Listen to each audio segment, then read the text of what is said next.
another instance of potential fraud and really the fallout from the immense fraud scandal that has rocked Minnesota. That's right. So as of right now, there's a hearing happening for the U.S. Congress and the House of Representatives. You've been working on this issue for years. You've spoken to the whistleblowers personally. Is that correct? That is correct. You have an understanding that 1,000 whistleblowers running an account on X have come forward to expose fraud in Minnesota state agencies, and they have been entirely ignored by Tim Walz and have even been retaliated against. Is that accurate? That is correct. Even this morning, I got another message. Many of these are Walz administration employees, correct? They are actually Democrats as well. Do you have any doubt that Governor Tim Walz knew about this fraud as it was occurring? He absolutely knew that it was occurring. There was a meeting that took place between the Attorney General and affiliates of Feeding Our Future. Is that right? That is correct. And what happened at that meeting? Do we know? Yeah, we do, because we have it on tape. There was an audio recording made at that meeting that was entered into evidence in the Feeding Our Future trial, and it was later revealed through work from Center of the American Experiment, the full recording.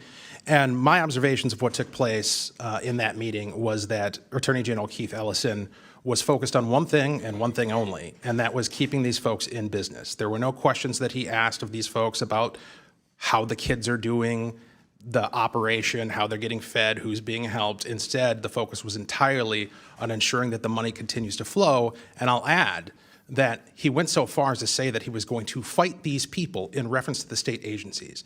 The state agencies are his client. Yeah, and when you said money's going to flow, did money flow to Mr. Ellison's campaign a couple weeks later from some of the folks who were in that meeting? Sure did. How much, do we know how much that was? I do not have that number. So it wasn't just overlooking the fraud.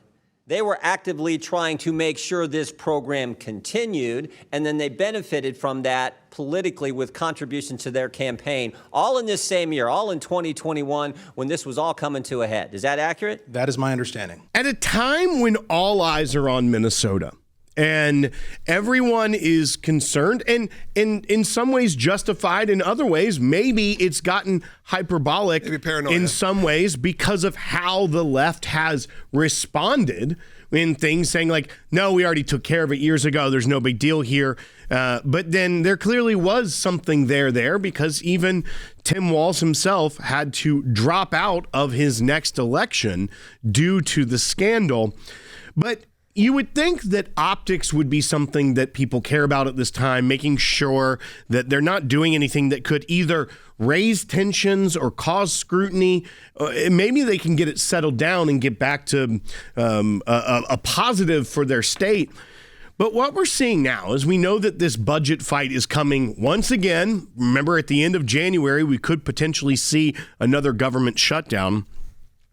Ilhan Omar, the representative from Minnesota, as well as the two senators, Amy Klobuchar and Tina Smith, have earmarked $1 million. So in the grand scheme of things, not a ton in terms of earmarks for non-government agencies and things of that nature in Minnesota. $1 million that would go to a nonprofit that is works to create a better, safer, more connected community for individuals experiencing drug addiction and substance use disorders in the greater East African community of the Twin Cities metro area. They have a single line item earmark for $1 million in the next round of funding that is going to go before a fight that people have now been like, wait, why now? Why is this $1 million so important now?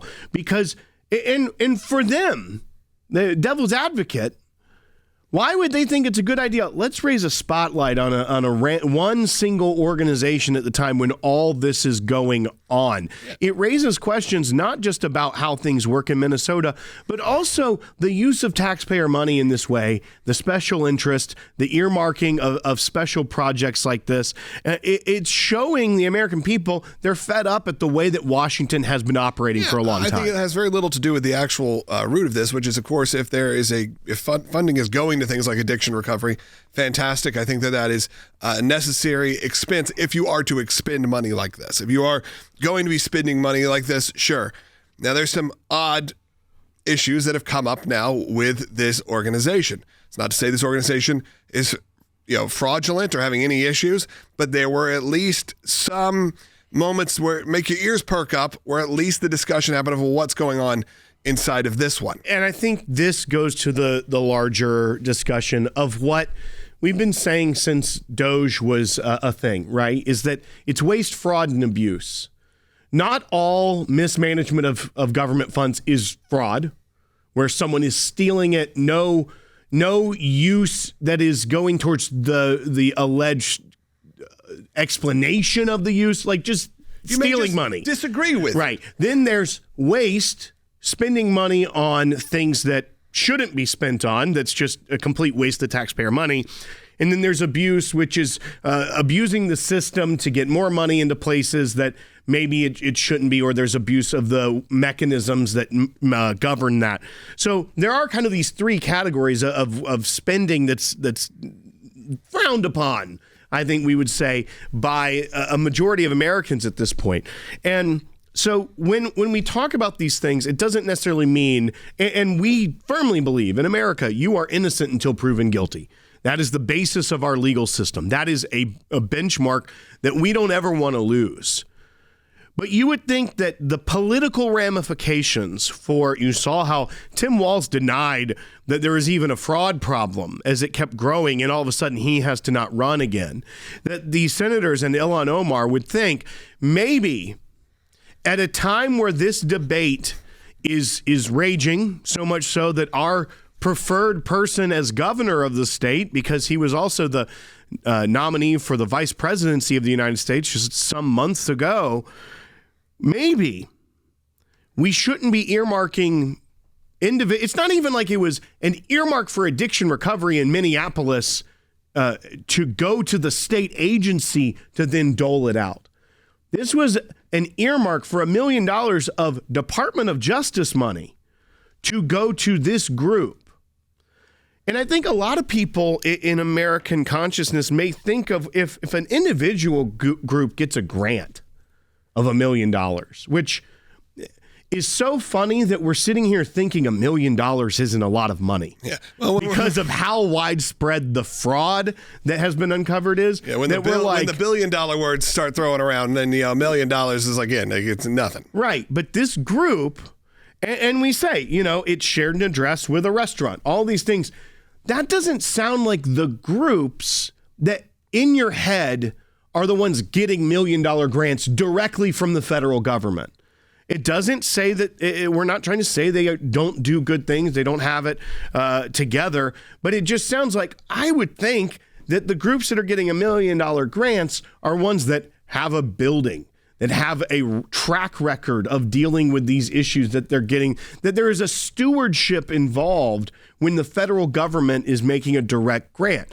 But we know that's not the case. And I think that's why this goes even beyond fraud. It shows how broken the system is when it comes to how Congress spends your money. This is federal dollars.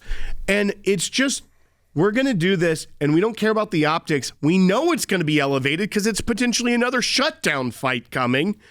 Of course, they're going to scrutinize everything they can, but they're going to name a group, and not just the representative, but co-sponsored by both senators from the state, is going to be in this budget. It's shocking how brazen they are just to fly in the face of everything that's going on in America right now.